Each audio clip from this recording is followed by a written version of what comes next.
ఏపీకి సంబంధించిన వర్షాలు ఇప్పటివరకు తెలంగాణ సిచ్యువేషన్ చూసాం. ఏపీలో కూడా వర్షాలు కురుస్తున్నాయి. అల్పపీడన ప్రభావంతో ఉమ్మడి తూర్పుగోదావరి జిల్లాలో భారీ వర్షాలు పడుతూ ఉన్నాయి. అంతర్వేది దగ్గర సముద్రం అల్లకల్లోలంగా మారింది.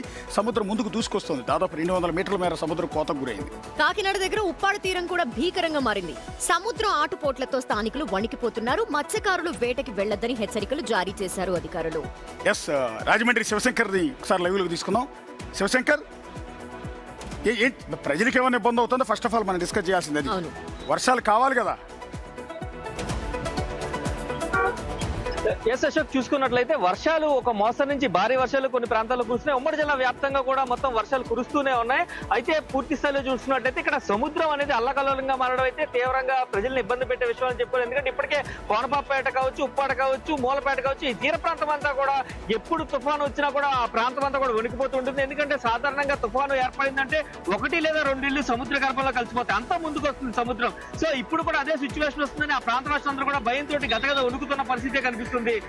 అలాగే చూసుకున్నట్లయితే ఎప్పుడు కూడా ఈ రక్షణ గోడకి సంబంధించి ఎప్పుడు వాళ్ళు డిమాండ్ చేస్తూనే ఉంటారు. కానీ అది పూర్తి స్థాయిలో ఏర్పడడానికి ఇంకా 2-3 సంవత్సరాలు టైం పెట్టే అవకాశం అయితే కనిపిస్తున్న నేపథ్యంలో ఇంకా సముద్రం ముందుకు వస్తుంది. ఇప్పుడు ఆటుపోట్లు నిన్నటి కంటే కూడా ఇవాళ ఇంకా మరింత ఎక్కువగా ఉన్నాయి. అలలు ఉవ్వెత్తున ఎగిసిపడుతూ ఉండడంతో ఆ తీర ప్రాంత వాసులందరూ గజగజ వణుకుతున్న పరిస్థితి. ఇటుపక్క చూసుకుంటే శివశంకర్, నువ్వు చెప్పేది ఎలా ఉందంటే ఏదో సునామీ వస్తుంది, మీరు అందరూ అక్కడ నుంచి ఖాళీ చేసి వెళ్ళిపోండి అన్నట్టు భయపెడుతున్నావు. అది రెగ్యులర్ గా జరిగేదే కదా. ఉప్పాడ దగ్గర సముద్రం ముందుకు వస్తుంది. ఆల్మోస్ట్ అల్పపీడన ప్రభావం ఉంది.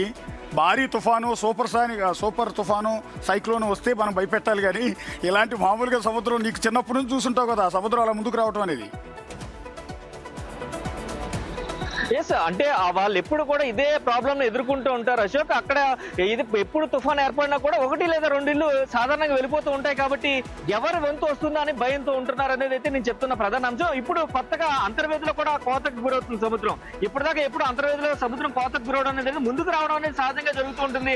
ఆటుపోటు సమయంలో కూడా ముందుకు వస్తుంది. కానీ సముద్రం కోతకు గురవడం అనేది కొంత ఆందోళన కలిగించే మరి ఇప్పుడు అధికారులు ఆ తీర ప్రాంత ప్రజలకి ఏమని అలర్ట్ ఇచ్చారు? వాళ్ళకి ఏమైనా పునరావాస కేంద్రాలు, ఒకవేళ పెద్ద వర్షాలు పడితే వాళ్ళకి జాగ్రత్తలు ఏం చెప్తారు?